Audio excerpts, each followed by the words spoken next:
Hello friends, அந்த நம்ம என்ன பார்க்க போகிறோம் அப்படின்னா, அனாயன்ஸில் படிக்கிற ரெகுலேஷன் 2021 ஸ்டூடெண்ட்ஸ் உங்களுக்கான 5th semester, 3rd semester, 7th செமஸ்டருக்குரிய reopening பார்த்தீங்க அப்படின்னா நாளைக்கு இருக்கும். ஸோ நாளைக்கிலேருந்து பார்த்தீங்க அப்படின்னா உங்களுக்கு நெக்ஸ்ட் செமஸ்டர் வந்து ரீஓப்பன் ஆகுது.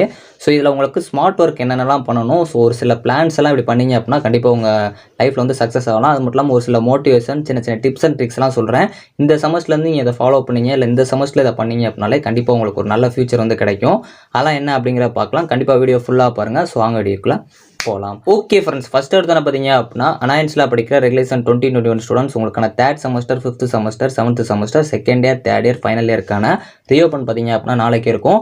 நிறைய காலேஜஸில் பார்த்தீங்க அப்படின்னா முன்னாடியே ஓப்பன் பண்ணிட்டாங்க அப்படிங்கிற மாதிரி சொல்லிட்டு இருந்தீங்க. ஒரு சில காலேஜஸில் பார்த்தீங்க அப்படின்னா August 19, August 7, August 16, August 14, August 26, August 1 இந்த மாதிரிலாம் இருக்குது அப்படின்னு சொல்லி கமெண்ட் பண்ணிட்டு இருந்தீங்க. மெஜாரிட்டியாக உங்களுக்கு அகாடமிக் ஷெட்யூலில் ஆகஸ்ட் 12 தான் கொடுத்துருக்காங்க. அதனால் காமனாக எல்லாருக்குமே வந்து நாளைக்கு தான் ரீஓப்பன் ஆகும். ஒரு சில காலேஜஸில் மெஜாரிட்டி ஆகஸ்ட் 19 அப்படிங்கிற மாதிரி சொல்லியிருந்தீங்க. ஸோ எதனால் இருக்கலாம் அப்படின்னா, உங்களுக்கு லாஸ்ட்டாக தான் ப்ராக்டிக்கல் முடிஞ்சு, ஸோ உடனே காலேஜ் ஓப்பன் பண்ணக்கூடாது அப்படிங்கிறனால மேபி 1 வீக் வந்து எக்ஸ்டெண்ட் பண்ணி உங்களுக்கு ஓப்பன் பண்ணலாம். ஆகஸ்ட் 26 இருக்குது அப்படிங்கிற மாதிரிலாம் சொல்லுவீங்க. ஆகஸ்ட் 26 வந்து கவர்மெண்ட் லீவ்னு நினைக்கிறேன். ஸோ அதை பார்த்துக்கோங்க. ஸோ மெஜாரிட்டியாக எல்லாருக்குமே வந்து ஆகஸ்ட் 12 தான் ஓப்பன் ஆகும்.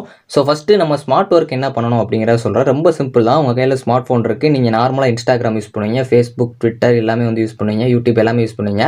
அதில் மெஜாரிட்டி உங்களுக்கு என்ன கண்டென்ட் தேவையோ அதை மட்டும் ஃபஸ்ட்டு வந்து ஃபோக்கஸ் பண்ண பாருங்கள்.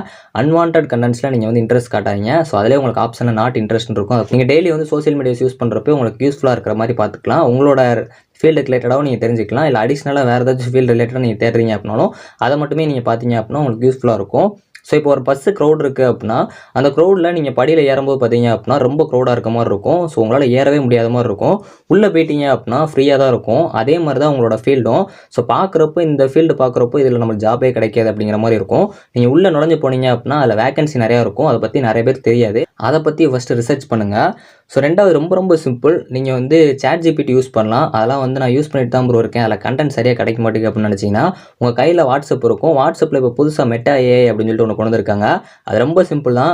நீங்கள் நார்மலாக போய் மெட்டா AIன்னு உங்களுக்கு கொடுத்துருப்பாங்க. அதில் போய் நீங்கள் சர்ச் பண்ணிங்க அப்படின்னா சிம்பிளாகவும் உங்களுக்கு ஈஸியாகவும் கண்டென்ட் கொடுக்குது ChatGPT கம்பேர் பண்ணுறப்போ. அதே மாதிரி உங்களோட கண்டென்ட்லேயே பார்த்தீங்க அப்படின்னா நீங்கள் யார்ட்டே சேட் பண்ணுறீங்க அப்படின்னா அதில் அட்டு போட்டு மெட்டா AIன்னு போட்டிங்க அப்படின்னா அந்த கண்டென்ட்குள்ளேயும் பார்த்தீங்க அப்படின்னா சிம்பிளாக உங்களுக்கு கண்டென்ட் கொடுக்கு. உங்களுக்கு யூஸ்ஃபுல்லாக இருக்கும். அதெல்லாம் கரெக்டாக யூஸ் பண்ணிக்கோங்க. உங்களுக்கு ஒரு கண்டென்ட்டை ஷார்ட்டாக பார்க்கணும்னு நினச்சிங்கன்னா இதை கண்டிப்பாக ஃபாலோ பண்ணிக்கோங்க. ஸோ இப்போ ஒரு பஸ்ஸுக்கு நீங்கள் வெயிட் பண்ணுறீங்க அப்படின்னா, இப்போ ஒரு 7:30க்கு பஸ் அப்படின்னா நீங்கள் 7 o'clockலேருந்து வெயிட் பண்ணாலும் சரி, இல்லை கரெக்டாக நீங்கள் ஒரு 7:29க்கு வந்தாலும் சரி, உங்களால் பஸ்ஸை வந்து ரீச் பண்ண முடியும். அதில் கரெக்டாக ட்ராவல் பண்ண முடியும். அந்த பஸ்ஸை வந்து உங்களால் ஈஸியாக வந்து பார்க்க முடியும். ஸோ அதே மாதிரி தான் நம்ம எவ்வளோ நேரம் படிக்கும், எவ்வளோ நேரம் வந்து நம்ம ஒரு ஃபீல்டில் இருக்கோம் அப்படிங்கிறதே கிடையாது. ஸோ லாஸ்ட் மினிட்ல கூட நம்மளால் வந்து அந்த ஃபீல்டில் வந்து கரியரில் வந்து சக்ஸஸ் ஆக முடியும்.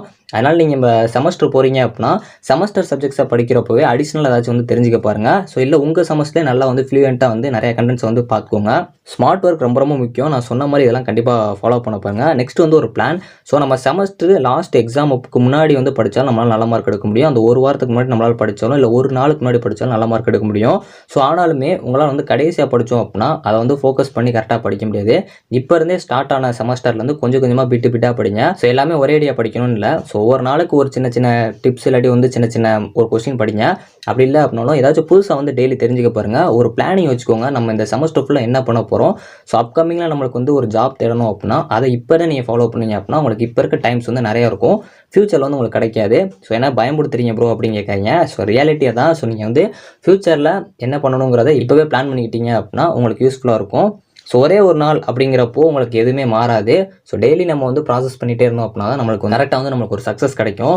இப்போ நீங்கள் வந்து டெய்லி ஒரு சொட்டா தண்ணியை வந்து விட்டுட்டே இருக்கீங்க அப்படின்னா ஒரு பக்கெட் ஃபுல்லாக பார்த்தீங்க அப்படின்னா கிட்டத்தட்ட ஒரு 3 monthஸில் வந்து அந்த பக்கெட்டை பார்த்தீங்க அப்படின்னா 1 monthலேயே வந்து ஃபில் ஆயிரும். அதே மாதிரி நீங்கள் டெய்லி ஒவ்வொரு ட்ராப்பாக வந்து உங்களோட பிரெயினில் வந்து ஏதாச்சும் ஐடியாஸ் போட்டுகிட்டே இருக்கீங்க அப்படின்னா கண்டிப்பாக உங்களுக்கு ஒரு சக்ஸஸ் கிடைக்கும்.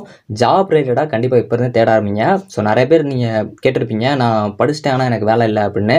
இப்போ இருந்தே நீங்கள் கண்டிப்பாக ட்ரை பண்ணீங்க அப்படின்னா ஒரு நல்ல ஜாப் கிடைக்கும். செல்ஃப் இன்ட்ரெஸ்ட் ரொம்ப முக்கியம். நான் சொன்ன மாதிரி ஆல்ரெடி வந்து இன்ஸ்டாகிராம், ஃபேஸ்புக் இதெல்லாம் பார்க்கிங்க அப்படின்னா உங்களுக்கு கண்டென்ட் ரிலேட்டடாக நீங்கள் பார்த்துட்டே இருங்க. ஸோ அப்போ உங்களுக்கு ஒரு இன்ட்ரெஸ்ட் கிடைக்கும். ஸோ நீங்கள் ஒரு காமெடியோ இல்லாட்டி ஒரு என்டர்டைன்மெண்ட் வீடியோ பார்த்துட்டீங்க, இல்லை கிரிக்கெட்டே பார்க்கிங்க அப்படின்னா அதை மட்டுமே பார்த்துட்டு இருந்தீங்க அப்படின்னா உங்களுக்கு செல்ஃப் இன்ட்ரெஸ்ட் வராது. ஸோ உங்களுக்கு எதில் ரிலேட்டடாக உங்களுக்கு இன்ட்ரெஸ்ட் இருக்கோ அது ரிலேட்டடாக பார்க்க பாருங்கள். நெக்ஸ்ட் வந்து ஒரு மோட்டிவேஷன். அதாவது இப்போ நீங்கள் வந்து ஒரு ரன்னிங் ரேஸில் ஓடிட்டு இருக்கீங்க அப்படின்னா ஸோ நிறைய பேர் உங்கள் கூட ஓடிட்டு இருப்பாங்க. நீங்கள் கீழே தடுக்கி விழுந்துட்டீங்க அப்படின்னா அந்த டயத்தில் ஓடுற யாருமே வந்து உங்களுக்கு ஹெல்ப் பண்ண மாட்டாங்க. இதான் ரியாலிட்டி. ஸோ உங்கள் ஃப்ரெண்ட்ஸாக இருந்தாலே வந்து அவங்க வந்து அவங்களோட கோல்ஸ் வந்து போக தான் பார்ப்பாங்க. அப்படிங்கிறப்போ நம்மளை யாரும் தூக்கி விடுறது கிடையாது. நம்ம தான் நம்மளாக எழுந்துச்சு நம்மளோட ஸ்கில்ஸை வளர்த்துக்கணும். ஸோ அதனால் நிறையா வந்து தெரிஞ்சுக்க பாருங்கள். உங்களுக்கு எதுவுமே தெரியல அப்படின்னாலும் நிறையா வந்து ஏதாச்சும் உங்கள் ஃபோனில் இருந்தே நீங்கள் கற்றுக்க பாருங்கள். சின்ன சின்ன விஷயத்தில் கற்றுக்கிட்டீங்க அப்படின்னாலே பின்னாடி உங்களுக்கு பெரிய சக்ஸஸ் வந்து கிடைக்கும். ஏதாச்சும் ஒரு விஷயத்தை தேடி பாருங்கள். அப்போ தான் உங்களுக்கு தெரியும் நீங்கள் அதில் எதுவுமே வந்து கற்றுக்காமல் இருக்கீங்க அப்படின்னு சொல்லிட்டு. ரியாலிட்டியாக நீங்கள் யோசிச்சு பார்த்தீங்க அப்படின்னா புரியும். ஜஸ்ட்டு ஒரு கிளாஸ்க்குள்ளேயோ ஒரு ஃபீல்டுக்குள்ளேயோ மட்டும் பார்த்துட்டு இருந்தீங்க அப்படின்னா உங்களுக்கு நாலேஜ் இருக்காது. வெளியே வந்து பாருங்கள். ஸோ எவ்வளோ இருக்குது, எவ்வளோ வேர்ல்டு ஃபுல்லாக வந்து ட்ரெண்டிங்கில் இருக்குது, அதெல்லாம் வந்து தெரிஞ்சுக்கிட்டீங்க அப்படின்னா உங்களுக்குள்ளே வந்து ஒரு இன்ட்ரெஸ்ட் வரும், ஒரு பயம் இருக்கும். நம்ம வந்து ஏதாச்சும் கற்றுக்கணும், ஏதாச்சும் வந்து நம்ம கண்டிப்பாக சக்ஸஸ் ஆகணும் அப்படின்னு சொல்லிட்டு. ஸோ இப்போ நீங்கள் ஒரு மொபைல் வாங்குறீங்க அப்படின்னா ஒரே மொபைலை மட்டும் கண்டிப்பாக கன்சிடர் பண்ண மாட்டீங்க. ஸோ அதில் என்ன ரேம் இருக்குது, அதில் என்ன ப்ராசஸர் இருக்குது, அதில் பேட்டரி என்ன இருக்குது, அதில் கெப்பாசிட்டி எவ்வளோ அப்படிங்கிறலாம் நிறையா தெரிஞ்சுக்கிட்டு தான் அந்த மொபைலை செலக்ட் பண்ணிங்க. அதுவும் நீங்கள் ஒரு மொபைலை மட்டும் கன்சிடர் பண்ணாமல் 3 மொபைல்ஸை கன்சிடர் பண்ணி அதுக்கப்புறம் ஒரு மொபைலை செலக்ட் பண்ணி அதுக்கப்புறம் தான் வந்து அந்த மொபைலை வந்து வாங்குவீங்க. அதே மாதிரி டிஃப்ரெண்ட் ஃபீல்ட்ஸ்லேருந்து நிறையா லேர்ன் பண்ணிவிட்டு ஒரு பர்டிகுலர் ஃபீல்டை மட்டும் எடுத்து படிங்க. ஸோ இப்போ நீங்கள் ஒரு ஃபீல்டில் இருக்கீங்க அப்படின்னா அந்த ஃபீல்டில் இருக்கிற கான்செப்டை நல்லா தெரிஞ்சுட்டு டிஃப்ரெண்ட் ஃபீல்ட்ஸ்லேருந்து எல்லாத்தையும் எடுத்துக்கோங்க. ஆனால் பர்டிகுலராக நீங்கள் எந்த ஃபீல்டு படிக்கணும் அதில் நல்லா கான்சென்ட்ரேட் பண்ணி அதில் கரெக்டாக ஃப்ளூயண்ட்டாக இருக்க பாருங்கள். ஸோ ரொம்ப முக்கியமான ஒன்று, நமக்கு எப்பயுமே வந்து ஒரு ஃப்ரெண்ட்ஸ் இருப்பாங்க, இல்லை ஒரு ஃப்ரெண்ட் சர்க்கிள் இருக்கும், இல்லை ஒரே ஒரு ஃப்ரெண்டு இருப்பாங்க.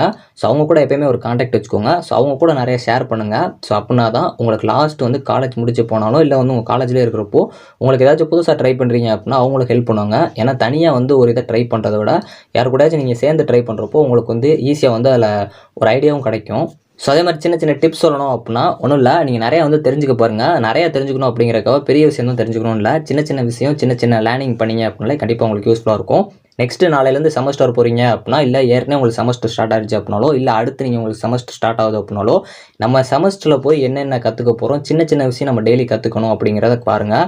கண்டிப்பாக ரியல் டைமில் அந்த கான்செப்ட்ஸ்லாம் இங்கே யூஸ் பண்ணது பாருங்கள். நீங்கள் படிக்கிறதே அடுத்து வேலை பார்க்க போகிறீங்க அப்படின்னா அந்த கான்செப்ட்ஸ்லாம் யூஸ் பண்ணி தான் பார்க்க போகிறீங்க. நிறைய பேர் பார்த்தீங்க அப்படின்னா நம்ம படிக்கிறதெல்லாம் ரியாலிட்டியில் யூஸ் ஆகுது அப்படிங்கிற மாதிரி சொல்லிட்டு இருக்காங்க. அதெல்லாமே ரியாலிட்டியில் யூஸ் பண்ணுறனால தான் உங்களுக்கு சப்ஜெக்ட்ஸாகவே வச்சுருக்காங்க. ஆனால் அது எங்கே யூஸ் பண்ணுறாங்க, எப்படி யூஸ் பண்ணுறாங்கிறத நீங்கள் தான் தேடி கற்றுக்கணும். ஸோ எப்பயுமே வந்து எல்லாத்துலேயுமே வந்து ஒரு ஸ்கோப் இருக்கும். அந்த ஸ்கோப் எங்கே இருக்குங்கிறத நீங்கள் தான் தேடி கண்டுபிடிக்கணும்.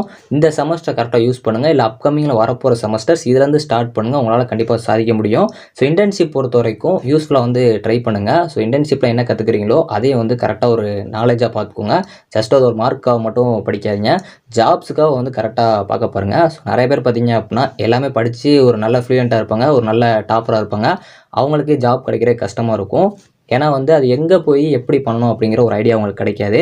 ஃபஸ்ட்டு எதில் நம்மளுக்கு ஜாப் கிடைக்கும், எங்கே போனால் எப்படி கிடைக்கும் அப்படிங்கிற ஐடியாவை இப்போ இருந்து தேட பாருங்கள். கண்டிப்பாக உங்களுக்கு ஒரு சக்ஸஸ் கிடைக்கும்.